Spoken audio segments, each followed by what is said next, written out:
Hateful? Yes, that's the word. Now get on with it. That fellow who killed himself on your account. You were his mistress, eh? Of course she was, and he wanted to have her to himself alone.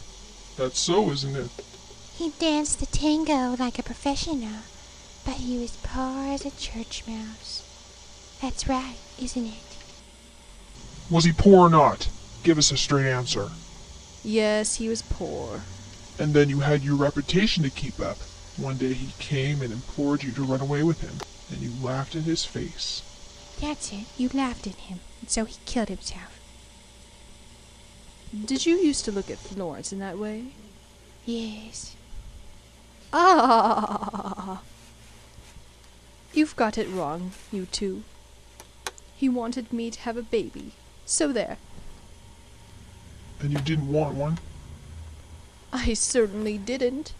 But the baby came, worse luck. I went to Switzerland for 5 months. No one knew anything. It was a girl. Roger was with me when she was born. It pleased him to no end, having a daughter. It didn't please me.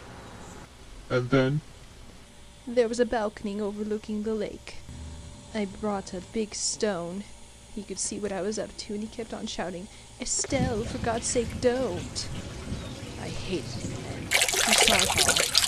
He was leaning over the balcony, and he saw the wind spreading on the water. Yes, and then? That's all. I came back to Paris, and he did as he wished. You mean he blew his brains out? It was absurd of him, really. My husband never suspected anything. Oh, how I loathe you!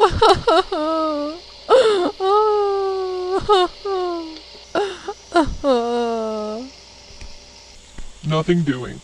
Tears don't flow in this place. I'm a coward. A coward. If you knew how I hate you. Poor child. So the hearing's over. But there's no need to look like a hanging judge. A hanging judge? I'd give a lot to be able to see myself in a glass. How hot it is. Oh, sorry. Don't bother. You can stay in your shirt sleeves as things are. Just so. You mustn't be angry with me, Estelle. I'm not angry with you. And what about me? Are you angry with me? Yes. Well, Mr. Carson, now you have us in the nude all right. Do you understand things any better for that? I wonder. Yes, perhaps a trifle better. And now suppose we start trying to help each other. I don't need help. Inez, they've laid their snare damned cunningly, like a cobweb. If you make any movement, if you raise your hand to fan yourself, Estelle and I feel a little tug. Alone, none of us can save himself or herself. We're linked together inextricably. So, you can take your choice. Hello? What's happening? They've let it. The windows are wide open.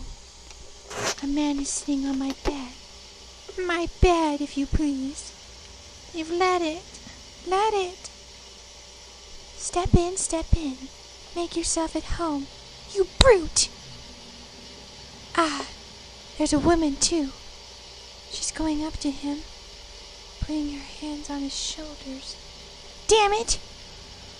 Why don't they turn the lights on? It's getting dark. Now he's going to kiss her. But that's my room. My room! Pitch dark now. I can't see anything, but I hear them whispering. Whispering. Is he going to make love to her on my bed? What's that she said? That it's noon and the sun is shining? I must be going blind. Blacked out. I can't see or hear a thing. So I'm done with this earth, it seems. No more alibis for me. I feel so empty. Desiccated. Really dead at last. All of me's here in this room. What were you saying? Something about helping me, wasn't it? Yes, Helping me to do what? to defeat their devil's tricks. And what do you expect me to do in return? To help me. It only needs a little effort, Inez. Just a spark of human feeling. Human feeling? That's beyond my range. I'm rotten to the core. And what about me? All the same, suppose we try. It's no use. I'm all dried up. I can't give and I can't receive. How could I help you? A dead twig, ready for the burning. Florence was fair, a natural blonde. Do you realize that this young woman's fated to be your torturer? Perhaps I've guessed it. It's through her that I'll get to you. I, of course, am different, aloof. I take no notice of her. Suppose you had a try. Yes? It's a trap. They're watching you to see if you'll fall into it. I know, and you're another trap. Do you think they haven't foreknown every word you'd say? Of course, there's a whole nest of pitfalls that we can't see. Everything here's a booby trap. But what do I care? I'm a pitfall too, for her obviously, and perhaps I'll catch her. You won't catch anything. We're chasing after each other, round and round in a vicious cycle, like the horses in a roundabout. That's part of their plan, of course.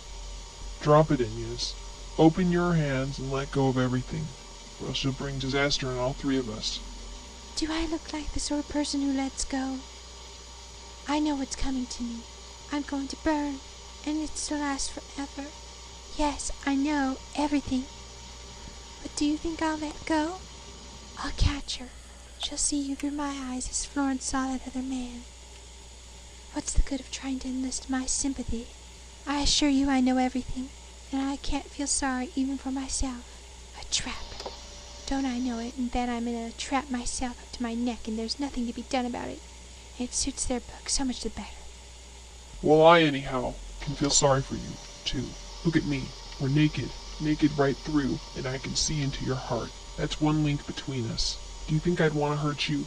I don't regret anything. I'm dried up, too. But for you, I can still feel pity. Don't. I hate being pawed about. And keep your pity for yourself. Don't forget, Garson, that there are traps for you, too, in this room. All nicely set for you. You'd do better to watch your own interests. But if you leave us in peace, this child and me, I'll see I don't do you any harm. Very well. Please, Garson. What do you want of me? You can help me anyhow. If you want help, apply to her.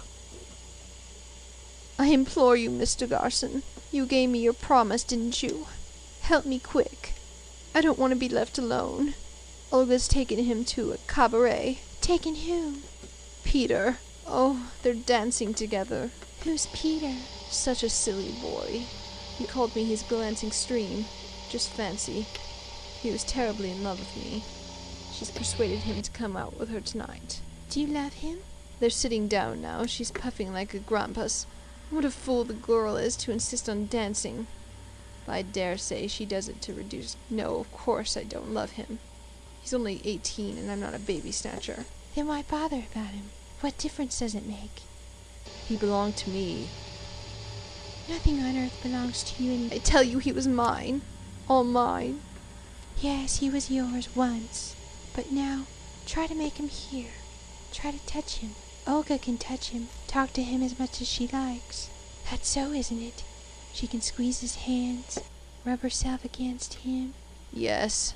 Look, she's pressing her great fat chest against him, puffing and blowing his face. But my poor little lamb, can't you see how ridiculous she is? Why don't you laugh at her? Oh, once I've only had to glance at them and she'd have slunk away. Is there really nothing left for me? Nothing whatever. Nothing's of you left on earth, not even a shadow. All you own is here. Would you like that paper knife? Or that ornament on the mantelpiece? That blue sofa's yours. And I, my dear, am yours forever.